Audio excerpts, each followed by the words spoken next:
Good evening. Welcome to Jody Jam 2024. Okay.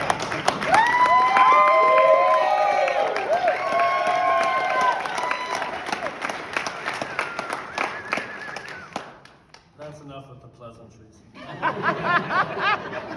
No one's ever mistaken me for Jody and his unceasing, never-ending graciousness. Say something heartfelt about whoever has spoken before you totally slay it, Dave. I'm sorry, that was just supposed to be a note to myself. Very, very sorry about that. Okay, now say something heartfelt and mean it this time. Seriously, beautiful job, Moltons. But I'd expect nothing less from the folks who brought the rest of us. Jody, I'm sorry, the Jody that we all know and love. Sing it. Woo! Oh.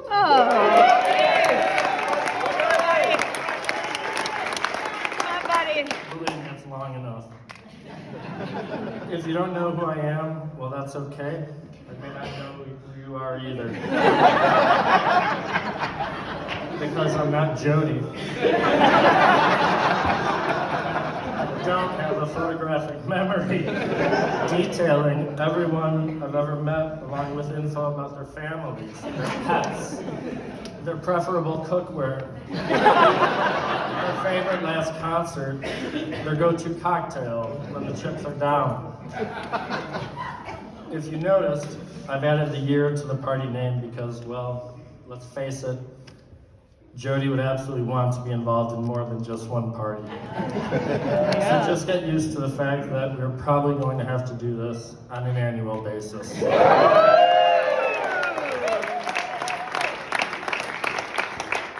And if you have an issue with that sort of bold-faced, one-size-fits-all type of proclamation, please discreetly pull Micah aside and let him know that you personally don't think an annual event honoring and remembering Jody is warranted. Come on, do it. I want to watch. Actually, now that I think about it, scratch that. An annual party is far too long between parties. Semi-annual? Can we get semi-annual? That would be more appropriate, right? Twice a year? What that? What? Did I hear quarterly? Did someone say quarterly? That does have a nice ring to it. Fuck it. Welcome to Jody Jam 2020. I'm sorry, damn it.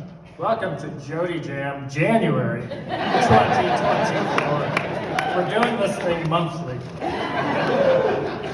And to be honest, without him here, I think monthly celebrations are the best way for all of us to get through another election year.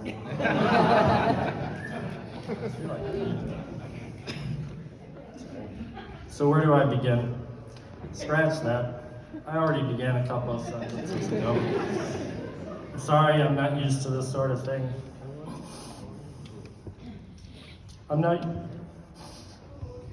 David. I'm not used to talking about Jody in the past tense. And I'm pretty sure I'm never going to get used to it. So for now, I'll try not to. I don't remember the first time we met. I don't remember the first time we cheers to something. I don't remember the first time we talked baseballs. And I don't remember the first time we talked about music. What I do remember is the first time knowing that I just might have some sort of decent building friendship happening here. But I'll be honest, at the time, I had absolutely no idea how much more worthwhile the next 20 plus years of my life were going to be, thanks to you being here. I'm sorry, thanks to you being in them. So Jody, thank you. Thank you for being the kind of friend that only comes along once in a lifetime. Or twice, if you happen to be lucky. I don't know, 10, 15, 20 times if you're checking.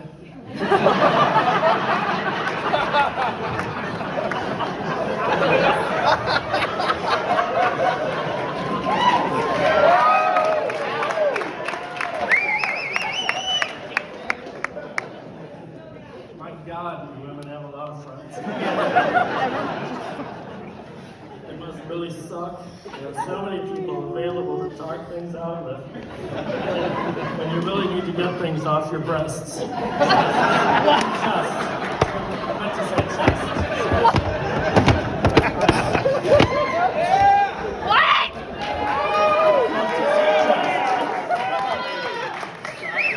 Seriously, who got into my notes and broke braces? Jackson, dang it. God damn you! I 100% guarantee that Jody is absolutely proud of me for that stupid joke. If there are any children in attendance, I apologize from the bottom of my welcome to adulthood heart. Oh my God. Pretty much everyone who ever met Jody instantly recognized him as a friend, because that's how he made you feel the minute you were introduced. Immediately apparent was a quick understanding that this person you just met seemed to think that you were, without a doubt, absolutely worth knowing and hearing and understanding as a person. And there's just no better feeling than that, right? To matter. It just seems simple, but it's not.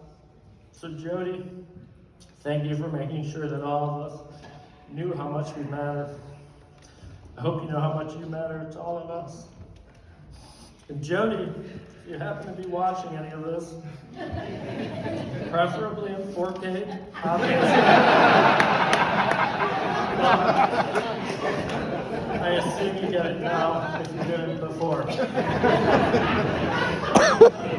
Oh my God. I don't know how else to say it, and I'm sure that more than a few of you have thought the same thing. But Jody, out of almost anyone I've ever known, truly was the epitome of Melania Trump's Be Best campaign.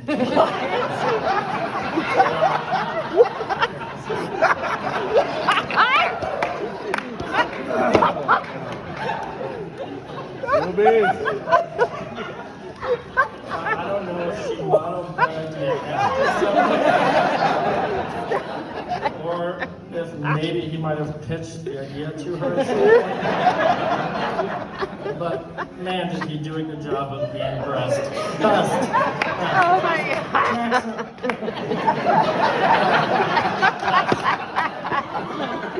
The best. He was the best. He was the bestest. He'll always be the bestest. I should stop, I guessest. He wouldn't have laughed at that one.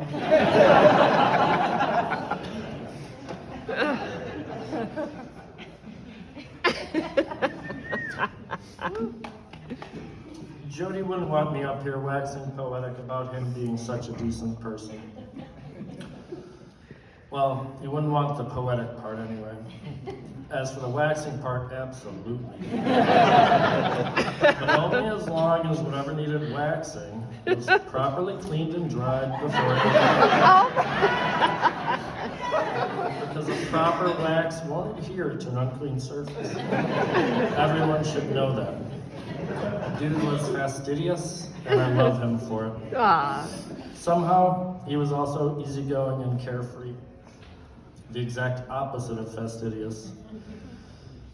I'm not sure how he managed that, but I've never understood how he managed his life in general. I don't know that I've ever known someone who loved life as much as Jody. How he managed to fit all that living into each 24-hour day is beyond my comprehension. This guy knew everything about baseball. He knew everything about technology. He knew everything about music and politics. He knew all about that as well. I mean, one time we were talking, and he just runs through the past 1,000 years of history behind all the strife in the Middle East. He didn't say it, but I'm pretty sure he had already come up with a workable peace plan for the homeless. I mean, who is this guy? Jared Kushner?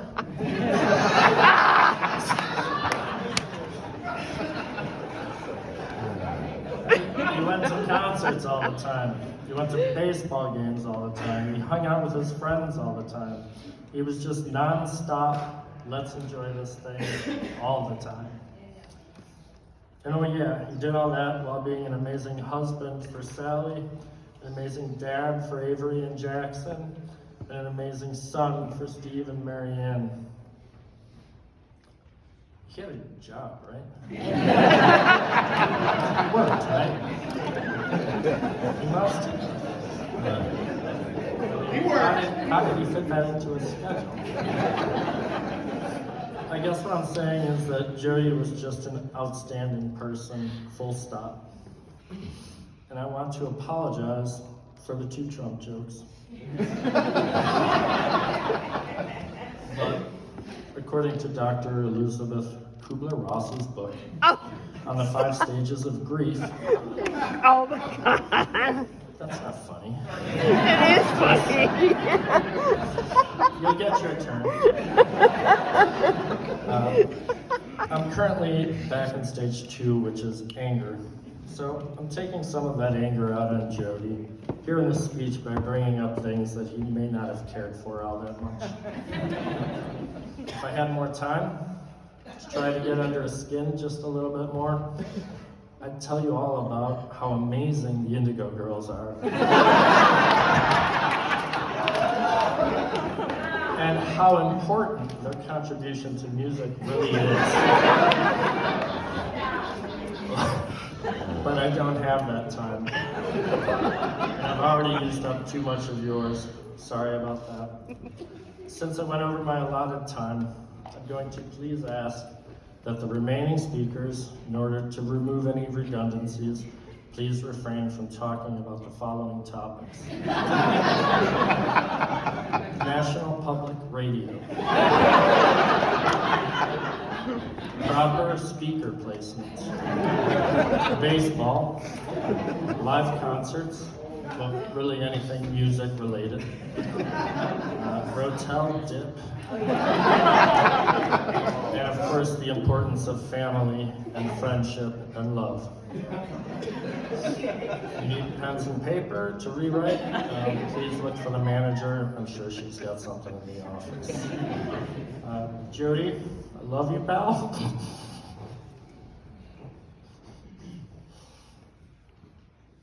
I'd do just about anything to hear you laugh at one of my stupid jokes again. That should just about do it. I've got to go get started on that speech for Jody Jam February.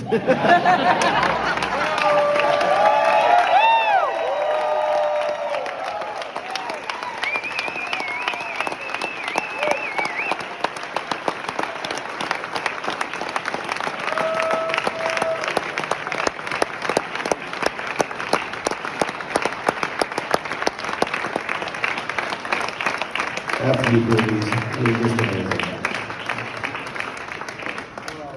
Love you.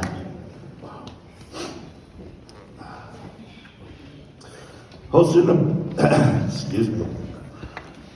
a bunch of folk, I can't see it.